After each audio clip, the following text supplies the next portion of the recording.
Good evening and welcome to Daily Red Devil for all of your latest Manchester United transfer news and talk. And welcome to the match preview for Newcastle United versus Manchester United. It's an 8 o'clock kickoff tomorrow, Saturday. And I'm absolutely buzzing for this game. It's the big one. But before we get into the match preview, please do make sure to smash a like on the video. Please do subscribe to the channel, bottom right-hand corner. And I also ask one favour of you. Get in the comments section and let me know what your score predictions are for the game tomorrow. I will be having a look through and I will obviously see who wins, who gets the prediction correct. So make sure you get in the comments section. Let me know what your score predictions are. Now, let's jump straight into the team news then before we talk about anything else. So, as far as I'm aware, from what Erik ten Hag said, it will pretty much be the same squad of players as what we saw against Galatasaray. Obviously, Malacia is still injured, Martinez is still injured, Casemiro is still injured, Eriksen, etc. Mason Mount is back training. So Mount, I don't think Mount's going to feature tomorrow, but he is now back training. So that's the kind of only bit of injury news I have for you at this moment in time. Mount is back on the grass and he should be available for selection in the coming weeks. So, with that in mind, this is the lineup that I've gone for the game tomorrow. I've gone with Onana in goal, which maybe is a bit controversial. Maybe some people want to see him dropped and want to see Altay Bayindir start ahead of him. I wouldn't disagree with you. I think that would be a completely fair opinion. So if you are one of those people, then fair play to you. I think I'm 50-50 with it at the moment. I think if you drop Onana, then his confidence is going to be completely shattered. Whereas if he makes more mistakes, then Erik ten Hag's going to look bad. So it's a kind of lose-lose situation for Erik ten Hag. The only way in which it rectifies itself is if Onana has an amazing performance. Then everyone will say, oh, it's great that Erik ten Hag stuck with him and all the rest of it. But will that happen or not? We don't know. Obviously, two, maybe three of the goals against Galatasaray were definitely largely his fault. So it's a difficult one. I've gone with Dalot at left-back, Maguire and Varane as my two centre-back pairings, and I've gone with Wan-Bissaka as the right-back. Now, the reason I've done this, I think some of you are thinking, where's Luke Shaw? Where's Luke Shaw? He's only literally just come back from injury. I'm not sure whether he's going to be able to play in this game. Maybe I'm wrong. Maybe he's more fit than I think, but from a squad's perspective, from an injuries perspective, if there's any doubt that Luke Shaw is unable to play this game because he's literally just come back from injury, played 90 minutes against Galatasaray, 48 hours later has to play a game against Newcastle. Maybe it's too much. And the thing is as well, right, we'll talk about this in a minute, but Newcastle have so many injuries. Literally, we'll run through all of their injuries in a second, but their squad is going to be really, really depleted. And I would like to think that Dalot and Wan-Bissaka would be good enough going into this match to come up against what we're going to have. It's going to be Almiron on one wing and Anthony Gordon on the other. I think Wan-Bissaka will be fine with Anthony Gordon. Almiron might cause a bit of trouble for Dalot potentially, but I think you should be okay to go in like that. And then if, you have to make a change, that you've got Luke Shaw on the bench. Controversially, I've gone for Maguire and Varane as centre-back. I think you have to play those two in this game. I don't think Maguire and Lindelof look particularly stable against Galatasaray. I think Maguire had a good game, but I think Lindelof's always just kind of... I'm a little bit unsure about Lindelof. I think he's an okay player. I think he's a good squad player, but I never am really, really impressed with him. And I think, you've got Varane sat on the bench, 5 Champions Leagues, World Cup winner. He's fit. He's available to play. If he doesn't get picked again in this game, then he just has to go in January. Simple as that. I said that before the Galatasaray game. If he didn't get picked, if I was him, I would leave. If he doesn't get picked in this game, 48 hours after another fixture, then he should just go. He should. And I think that would be the best for everyone. Midfield, I've gone for Kobe Mainoo and McTominay. I know McTominay ghosts in most games, but I imagine he will probably be picked because he does seem to be getting goals at the moment. Then the front three, I've gone with Garnacho on the left, Fernandes as the cam, and Rashford on the right. Obviously, Rashford had a break against Galatasaray because he had that suspension, didn't he? The red card that carried over from the Copenhagen game. And then I've gone with Højlund as the striker. Obviously, Højlund is now back, match fit and available. And I think these are the kind of games where we need to start seeing some goals from Rasmus Højlund. I love the guy. I think his form in the Champions League has been really good.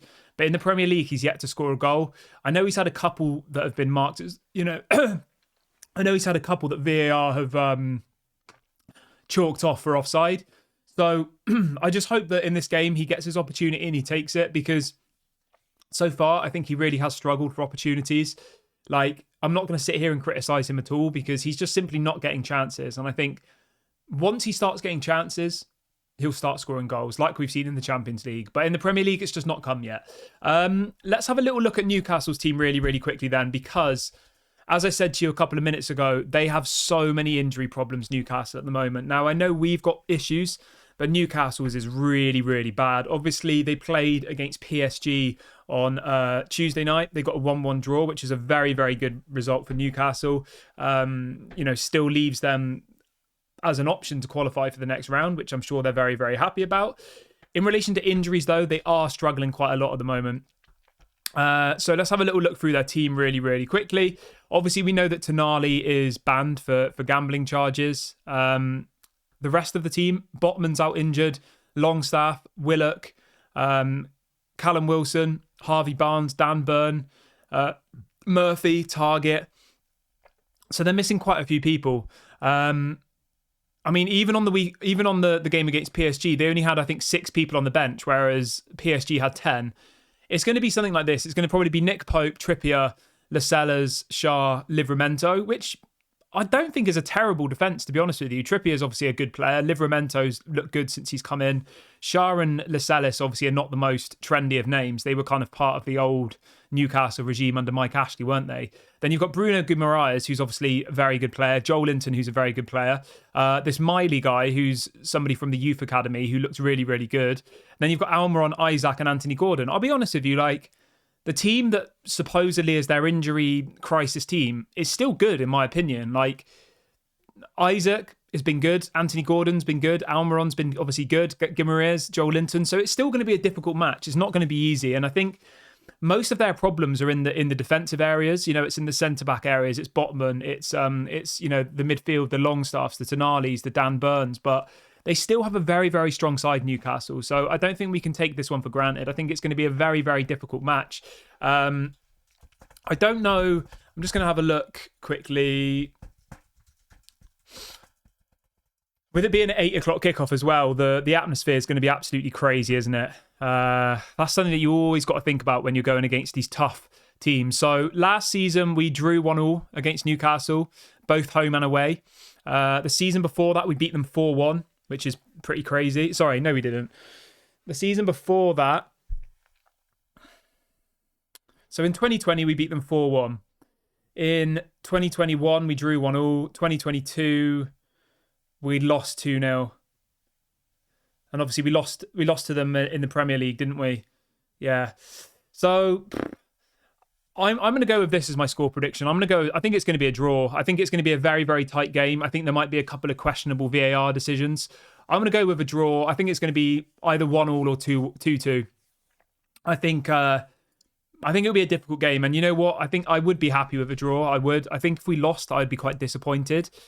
Not because, Newcastle are a rubbish team and we should be beating them.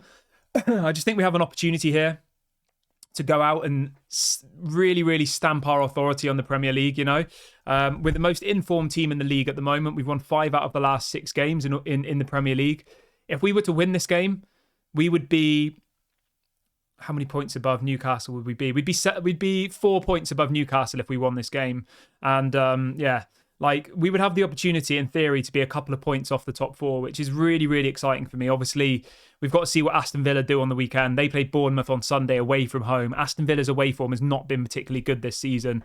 I do think this is our opportunity. If we were to win this game today, it would really, really give me a bit of positivity going into the rest of the season that we might get top 4. Man City play Tottenham on Sunday, so we could get top 4. As in, we could be... I think so. So let's just say this, right? Tottenham play Man City away from home. I assume Man City will win that game, and Aston Villa play Bournemouth away from home. So if we were to win this match and the other results go our way, we would be 1 point off top 4. We'd go ahead of Tottenham, and would be 1 point behind Aston Villa. So it shows how close the margins are at the moment. Obviously, we have to play Aston Villa quite soon at home. I think we've got to play Tottenham quite soon at home. So there is this opportunity now to really, really grasp the Premier League, to stamp our authority down and to go and get some results. Will we do it? I'm not sure. I think we will start the game well. I think we'll we'll get a couple of goals, but I think as always we'll crumble and Newcastle will come back into the game. So I'm going 2-2. That's my prediction. Let me know in the comment section, guys, what is your score prediction for this massive match on Sunday? Please do make sure to smash a like on the video before you go. Please do subscribe if this is your first time watching. This has been Daily Red Devil. Thank you so much to everyone who's joined me on the show this evening. Have a lovely Friday evening, and I'll speak to you all tomorrow.